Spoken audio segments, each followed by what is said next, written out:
Tom Bombadil stands out as one of the most intriguing and baffling characters in J.R.R. Tolkien's The Lord of the Rings.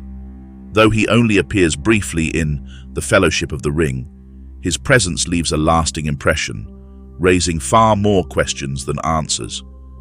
Bombadil doesn't fit into the established categories of Tolkien's meticulously crafted world of Middle-earth. His eccentric personality, immense powers, and seeming indifference to the epic struggles around him have sparked countless debates among fans and scholars alike. So, who or what is Tom Bombadil, and why does he remain such a mystery?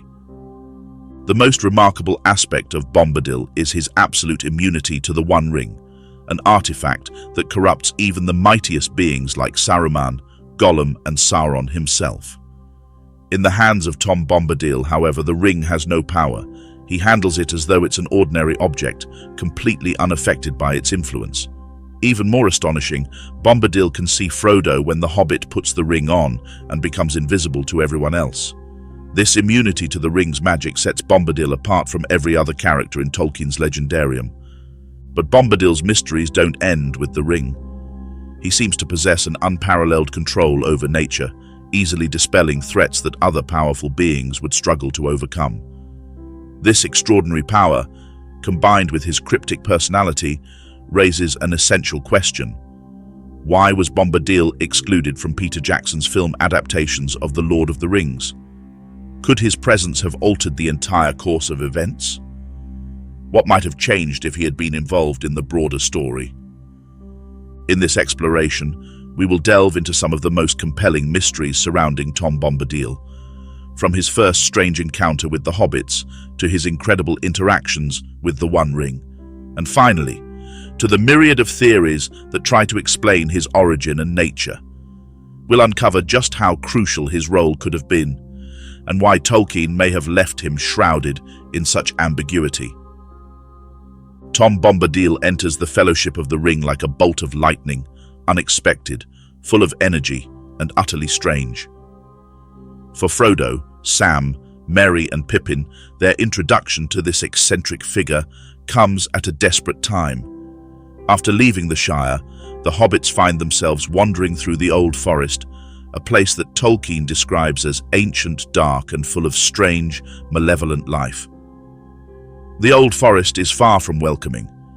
Its trees seem to move with a will of their own, and its most dangerous resident, Old Man Willow, is more than just a menacing plant. After hours of struggling through the dense woods, the Hobbits find themselves ensnared by Old Man Willow's dark power. Merry and Pippin are trapped inside the tree's hollow trunk, while Frodo is pinned by its branches. Old Man Willow's intent is clear.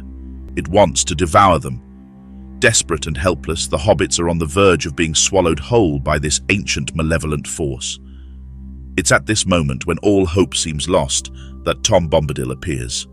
Tom arrives singing, his voice cheerful and lilting, almost as though he's simply enjoying a walk through the forest. But his song carries power, true power, and Old Man Willow releases the Hobbits almost immediately. Bombadil's effortless command over the tree is astounding. Other characters in Middle-earth require physical strength or sorcery to combat such dangers, but Bombadil uses only his voice, seemingly bending nature itself to his will. He treats the situation with levity, laughing at the tree and instructing it to behave, as though he has control over the forest's very spirit. As soon as Old Man Willow releases them, Bombadil greets the Hobbits with jovial hospitality. He introduces himself in an almost sing-song manner, calling himself Tom Bombadil is a merry fellow. Bright blue his jacket is and his boots are yellow. This whimsical introduction leaves the Hobbits, and the reader, puzzled. He speaks in riddles, and though his language is playful, there is a deep sense that he is far more powerful than he appears. Tom then invites the Hobbits to his home, where they meet Goldberry, his wife, who is another figure shrouded in mystery. She is referred to as the River Daughter, and her beauty is described in almost otherworldly terms. Goldberry, like Bombadil, seems connected to nature in a way that no other characters are. Together, they live in harmony with the land, entirely removed from the political and existential threats looming over Middle-earth. The hobbits are both bewildered and comforted by this encounter, but little do they know, this is just the beginning of the mysteries surrounding their new friend. One of the most startling aspects of Tom Bombadil's character is his interaction with the One Ring. Throughout the story, the ring is portrayed as a source of tremendous evil, capable of corrupting even the most noble-hearted individuals. Gandalf, Galadriel, and Aragorn each face moments of temptation, and though they refuse the ring, they do so only with great difficulty. The ring ensnares Gollum, reducing him to a wretched creature driven mad by its power. Sauron, its creator, pours a significant portion of his own dark essence into the ring, making it the most dangerous and coveted object in Middle-earth. Yet when Tom Bombadil is presented with the ring, something remarkable happens. He doesn't react with awe, fear, or even caution. Instead, he handles it like a toy, playfully tossing it in the air, even making it disappear and reappear as if by sleight of hand. The most chilling moment comes when Bombadil slips the ring onto his finger, and nothing happens. He doesn't vanish, as Frodo and others do when they wear it. The ring simply has no effect on him whatsoever. This single moment raises a monumental question. Why is Tom Bombadil immune to the power of the One Ring? Even more bewildering is what happens when Frodo, out of curiosity, puts the ring on in Bombadil's presence. As expected, Frodo becomes invisible, just as he has in the past. But to his shock, Bombadil can still see him. While others are blinded to the wearer of the ring, Bombadil remains entirely aware of Frodo's presence. He laughs at the trick, showing not only that he can see Frodo, but that he's completely unconcerned by the ring's usual effects. This immunity to the One Ring sets Bombadil apart from every other character in Tolkien's legendarium. Gandalf himself feared to take possession of the ring, knowing it would corrupt him and turn him into a dark, twisted version of himself. Galadriel famously resisted the ring's temptation, envisioning the Dark Queen she would become if she yielded to its allure. But Tom Bombadil treats the ring as though it were nothing more than a trinket, unaffected by its dark magic. This raises several crucial questions. Is Bombadil more powerful than Sauron? Is he beyond the influence of Middle-earth's conflicts altogether? Why does the ring hold no sway over him when it can enslave the will of others? In this single, seemingly light-hearted moment, Tolkien deepens the mystery surrounding Bombadil. He is not merely eccentric, he is operating on a level entirely different from the rest of Middle-earth's inhabitants. His immunity to the One Ring forces us to reevaluate everything we think we know about the nature of power, magic, and even free will in Tolkien's universe. Tom Bombadil's role in the story takes another fascinating turn during the Hobbits' encounter with the Barrow-wights. After leaving Bombadil's house, the Hobbits continue their journey, only to find themselves wandering into the eerie and desolate Barrow Downs. This region is infamous for being haunted by Barrow-wights, ancient malevolent spirits bound to the land. As night falls, the hobbits are captured by one of these dark beings, dragged into a barrow, and placed under a death-like spell. Frodo awakens to find his friends unconscious and draped in burial garments, their bodies cold and lifeless. It's in this moment of desperation that Frodo remembers Tom Bombadil's earlier words. Bombadil, when they first parted, had instructed the hobbits to call for him if they found themselves in need. Frodo, still weak and afraid, begins to sing the verse Bombadil had taught him. Ho, Tom Bombadil, Tom Bombadillo, by water, wood and hill, by the reed and willow, by fire, sun and moon, hearken now and hear us. Come, Tom Bombadil, for our need is near us. Almost immediately, Bombadil appears, bursting into the barrow with his usual jovial energy, completely unfazed by the dark, foreboding atmosphere. Without hesitation, he sings his own powerful song, commanding the Barrow-wight to release the hobbits. The dark spirit is dispelled, and the atmosphere of dread lifts as if the mere presence of Bombadil was enough to banish such evil from the land. What's particularly interesting about this incident is that the Barrow Wights are formidable, supernatural beings. They were once men, corrupted by dark magic, and their power has lingered in the Barrow Downs for countless ages. Yet Bombadil defeats the Barrow Wight with ease, as though it posed no threat to him whatsoever. His song, much like his earlier encounter with Old Man Willow, is his only weapon, and it. The enigma of Tom Bombadil has sparked countless theories over the years. Readers and scholars alike have puzzled over his true nature, his purpose in Tolkien's mythology, and why he remains so detached from the central conflict of the Lord of the Rings. While Tolkien left Bombadil's origins deliberately ambiguous, that hasn't stopped fans from developing a range of compelling and sometimes far-fetched theories. Here are the most mind-blowing possibilities about who or what Tom Bombadil could truly be. Theory 1. Tom Bombadil is J.R.R. Tolkien. One of the more whimsical theories suggests that Tom Bombadil is a stand-in for J.R.R. Tolkien himself. In this interpretation, Bombadil represents the author's voice within the story, an omnipotent but hands-off figure who can observe the events of Middle-earth without interfering in its grand battles. Bombadil's immunity to the ring could symbolize Tolkien's own power over the narrative. He's the creator of the world, and thus not subject to its internal rules. Supporters of this theory point to Bombadil's cheerful, carefree attitude and his disinterest in power. These traits could be seen as reflecting Tolkien's own philosophy about the dangers of power and his belief in the importance of simple joys, like family and nature. Bombadil's life in the forest, with Goldberry mirrors, Tolkien's love for the English countryside, and his desire to preserve it. However, there's a strong rebuttal to this theory. In his letters, Tolkien explicitly rejected the idea that Bombadil was a self-insert character. Tolkien admitted that if he were to place himself in the story, he would be closer in spirit to Faramir, not Bombadil. While Bombadil may represent certain ideas close to Tolkien's heart, such as a love of nature and a refusal to participate in the lust for power, he is not meant to directly embody the author himself. Theory 2. Tom Bombadil is Eru Ilúvatar.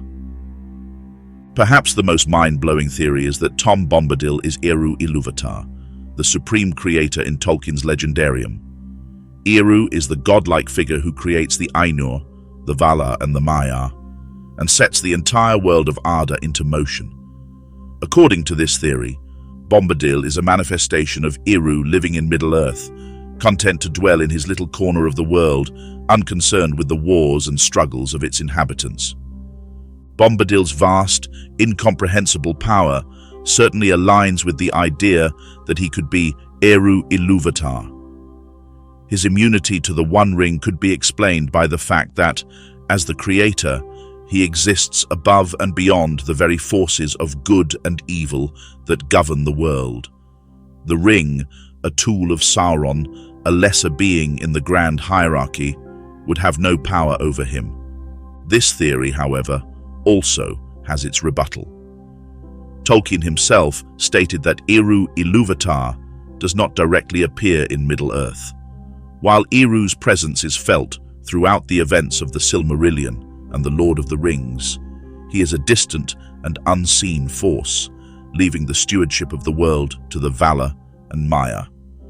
For this reason, most scholars reject the idea that Bombadil is Ilúvatar in disguise, though the theory remains popular among fans due to its grandeur and simplicity. Theory 3. Tom Bombadil is a Valar. Another compelling theory suggests that Tom Bombadil could be one of the Valar, the powerful beings who act as the governors of Arda, the world in which Middle-earth exists. The Valar were created by Eru Ilúvatar to shape the world, and they possess godlike powers. Each Valar is associated with a particular domain, such as the seas, the skies, or nature itself. Some fans speculate that Bombadil could be a lesser-known Valar, perhaps one associated with the forests and natural world. His connection to nature is certainly striking. Bombadil seems to have total dominion over the Old Forest, the Barrow Downs, and the other natural elements within his realm. His ability to control Old Man Willow, summon nature spirits, and banish evil beings like the Barrow Wights points to a being with immense power over the land. Could Bombadil be a forgotten Vala, one who chose to remain secluded from the affairs of the Vala in the Undying Lands? Despite the appeal of this theory, it also faces challenges.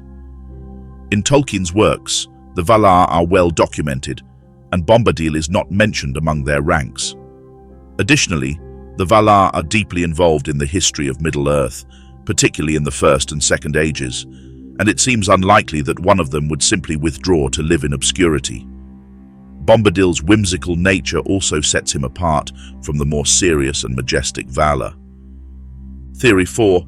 Tom Bombadil is a Maya. A more widely accepted theory is that Tom Bombadil could be a Maya, one of the lesser divine spirits that serve the Valar. The Maya are powerful beings in their own right, and many key characters in The Lord of the Rings, including Gandalf, Saruman, and Sauron, are Maya. Unlike the Valar, the Maya can take on many different forms, and they are more likely to interact directly with the inhabitants of Middle-earth. Bombadil's immense power, coupled with his mysterious origins, could suggest that he is a Maya who has chosen to live a quiet, unassuming life in the Old Forest. His ability to resist the One Ring's influence could stem from the fact that he has no desire for power, making him immune to the Ring's corrupting influence.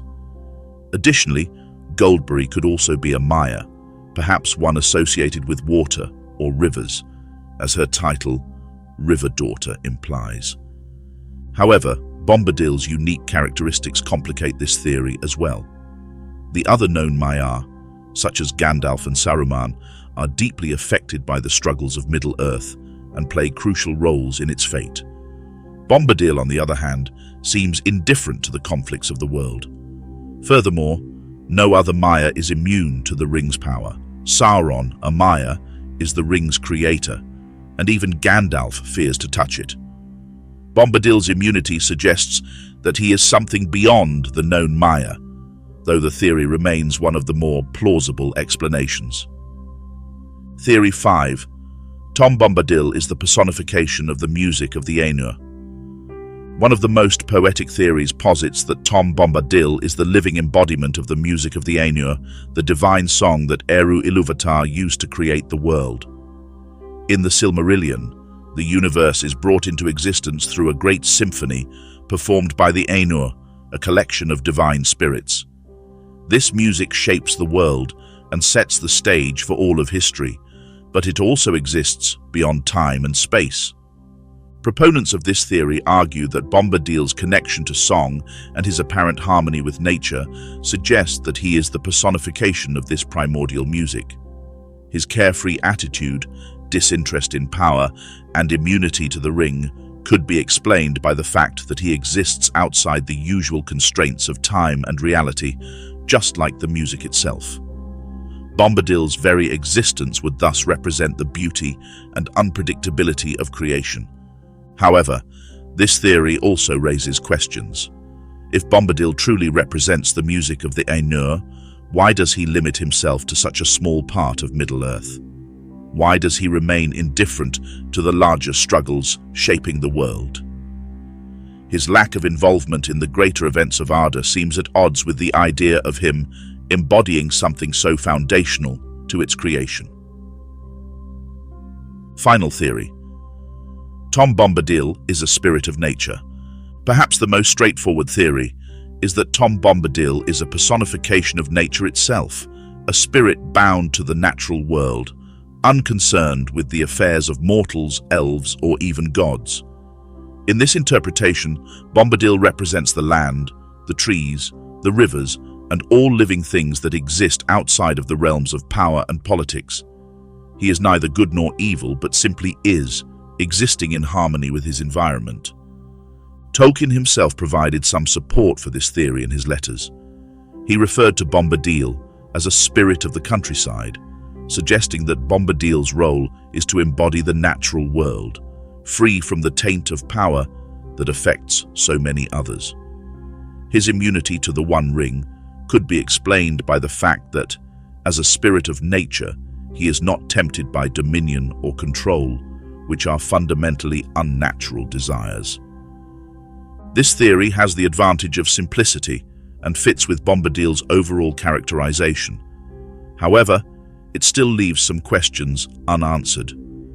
If Bombadil is merely a nature spirit, why is he so powerful? His ability to dispel evil forces like the Barrow Wights and Old Man Willow suggests a level of power beyond that of a mere spirit. Nonetheless, this theory remains one of the most widely accepted explanations for Bombadil's nature. The mystery of Tom Bombadil endures for a reason. Tolkien, in his letters and writings, made it clear that he intentionally left Bombadil's origins and nature unexplained. He believed that leaving certain aspects of Middle-earth shrouded in mystery would enrich the world, allowing readers to engage with the story on a deeper level. Bombadil's purpose is not to fit neatly into the established order of Middle-earth, but to remind us that the world is vast and full of wonders beyond our understanding. Let me know what you think in the comments, and if you enjoyed this exploration, don't forget to subscribe and leave a like to support the channel. See you on our next adventure.